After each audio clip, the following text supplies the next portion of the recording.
Eton. The story of Clara and Marcus Hail. The scream echoed in the bright daylight like a blade slicing through calm air.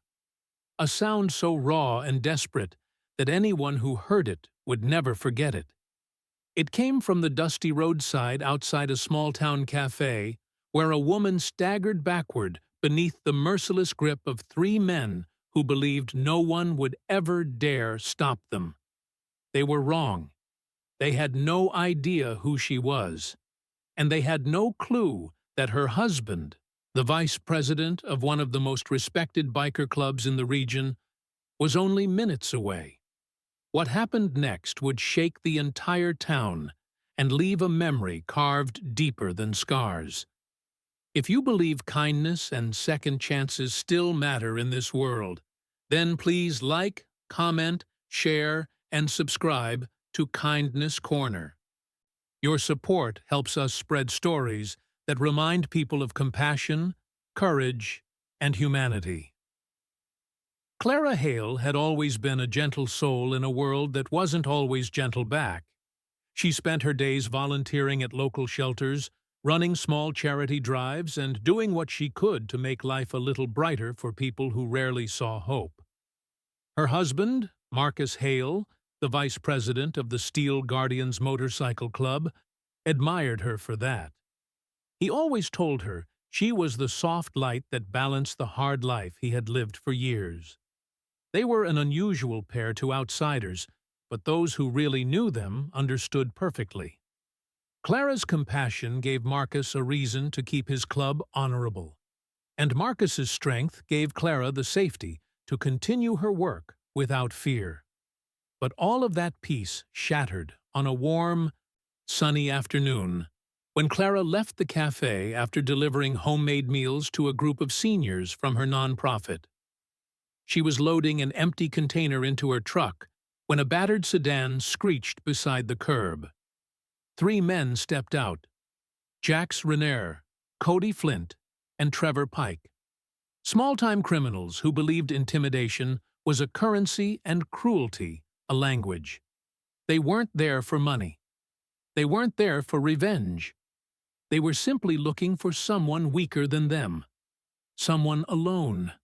Someone they could break. Clara became their target for no reason, except their own ugliness. They cornered her behind her truck, the daytime sun illuminating every trembling breath she took. Jax shoved her first, laughing when she stumbled. Cody grabbed at her bag, ripping it off her shoulder. Trevor snatched the locket around her neck. A small golden heart Marcus had given her years ago. When Clara reached to take it back, Trevor shoved her so hard she hit the side of her truck and slid down, dazed. The men didn't stop. They pushed her, taunted her, grabbed her arm so roughly the bruises bloomed instantly. She screamed only when one of them lifted his hand again, not knowing if he would hit her or worse. That scream is what reached someone who recognized her voice, the cafe owner, who immediately called Marcus. Marcus was 5 minutes away. Those 5 minutes felt like hours as Clara fought to stay conscious. The sunlight flickered across her vision, but she could still hear the men laughing, still feel the rope of fear tightening around her ribs. She wondered if someone would find her before Marcus did, and whether she wanted that or feared it. She knew her husband. She knew what he was capable of, and she knew that seeing her like this would ignite something deep, something driven not by revenge, but by love, strong enough to scorch the earth. Marcus arrived with the roar of 5 motorcycles behind him, the Steel Guardians riding like thunder through midday glare. He didn't need to ask questions. As he jumped off his bike, he saw Clara on the ground, her hair tangled, her cheek red, her eyes glassy with shock. For one heartbeat, he froze, eyes widening, chest tightening. Then everything inside him snapped. The thugs tried running, but they didn't get far. Sunlight glinted off chrome as the bikers spread out, cutting off every escape path. Marcus grabbed Jack's first, slamming him against the cafe's outer wall so hard the man's knees buckled. But Marcus didn't hit him. He didn't need to. His presence alone pressed fear deep into Jax's bones. The club handled the other two, restraining them with thick rope as they struggled and screamed. Trevor's attempt at bravery dissolved quickly when one of the bikers, a giant named Rowan, stared him down with a calmness scarier than rage. Within moments, all three attackers were tied, kneeling in the parking lot under the bright afternoon sun, their eyes darting around desperately as townspeople gathered in stunned silence. Marcus didn't even look at them at first. He went straight to Clara, kneeling beside her. She wasn't crying. Clara never cried first, but her hands were shaking as he lifted her face gently. The bruise on her cheek made Marcus's throat burn. He helped her up slowly, holding her close, whispering apology she didn't need because she knew none of this was his fault. Still, Marcus blamed himself. He always would. Only after ensuring Clara could stand on her own did he turn to the thugs. The sunlight bathed half his face in gold, the other half in shadow, making his expression impossible to read. He didn't shout. He didn't strike. He simply stepped forward and let his silence speak louder than fury. The thugs trembled harder. Even the wind went quiet. Marcus told the onlookers to call the sheriff. He wanted these men to face the law, not his fists, because Clara's voice just moments before he approached had cracked with a single plea.